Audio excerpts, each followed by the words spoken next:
Salom hammaga. Bugun sizlar bilan to be fe'li haqida gaplashamiz. To be fe'li ingliz tilida muhim fe'llardan biri hisoblanadi va buni bilish har bir ingliz tili o'rganuvchi uchun muhim hisoblanadi. To be fe'li o'zbek tilida bo'lmoq deb tarjima qilinadi va biz turli xil yo'nalishlarda bu fe'ldan foydalanamiz. Asosan o'zbek tilidagi ot kesimli gaplarda biz to be fe'lidan foydalanishimiz kerak. Demak, to be fe'lining shakllariga to'xtalib o'tiladigan bo'lsak, to be fe'lni hozirgi zamonda 3 ta asosiy shakli bor. Am, is, are. Am asosan I bilan ishlatiladi, ya'ni men, I shakli bilan I am ishlatiladi har doim va bundan tashqari he, she, it, u ga is ishlatamiz. Ko'plikda you, were, they ga are ishlatib biz foydalanamiz. Past simple'da to be fe'lining was were shakllari bor. I, he, she, it bularga was ishlatiladi. You, we, they ga nisbatan were ishlatiladi. Va boshqa zamonlarda ham har xil tuslanib ishlatiladi.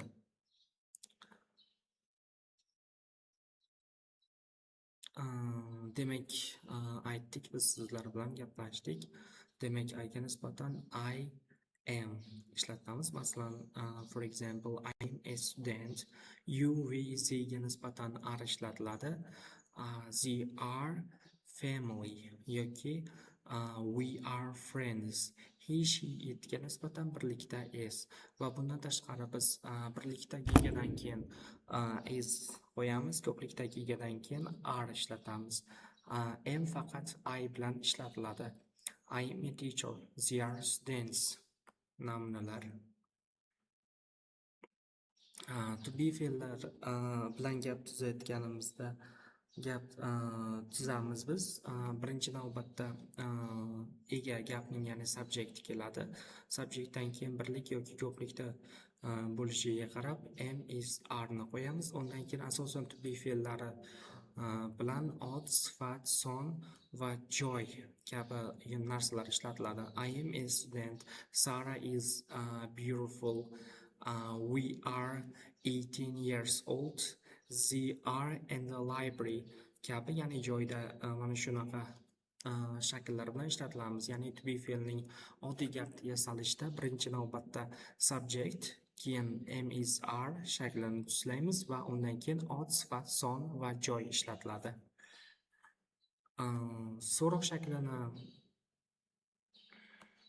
agar biz to be fe'lini qisqartirganda I am, he, she, it, his, she's, it is, we are shu shakllar orqali qisqaradi.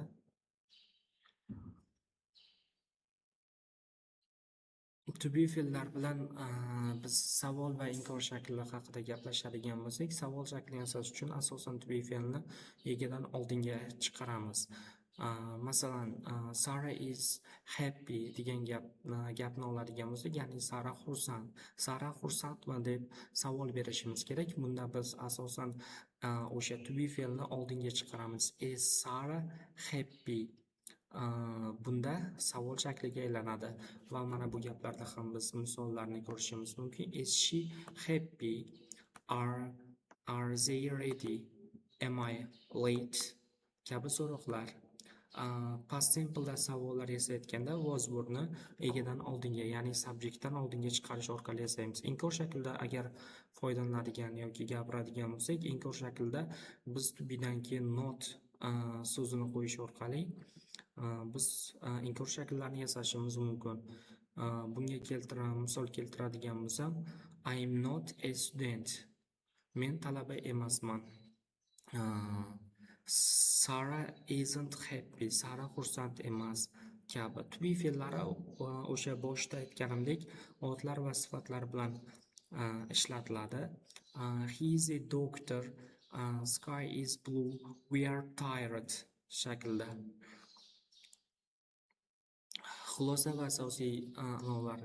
Xulosa qiladigan bo'lsak, to be fe'li asosiy yordamchi am, is, are hozirgi was were o'tgan. U kasb, sifat, joy, vaqt, savol va inkor tuzishda ishlatiladi. Qisqartmalar nutqni yengillashtiradi. Amaliyot orqali shakllanish o'zgarishning asosiy narsa xulosa qiladigan bo'lsak, bu yerda to be fe'li bizda ingliz tilida eng muhim fe'llardan biri hisoblanadi va buni bilmaslik juda ko'p grammatik xatolarga olib kelishi mumkin.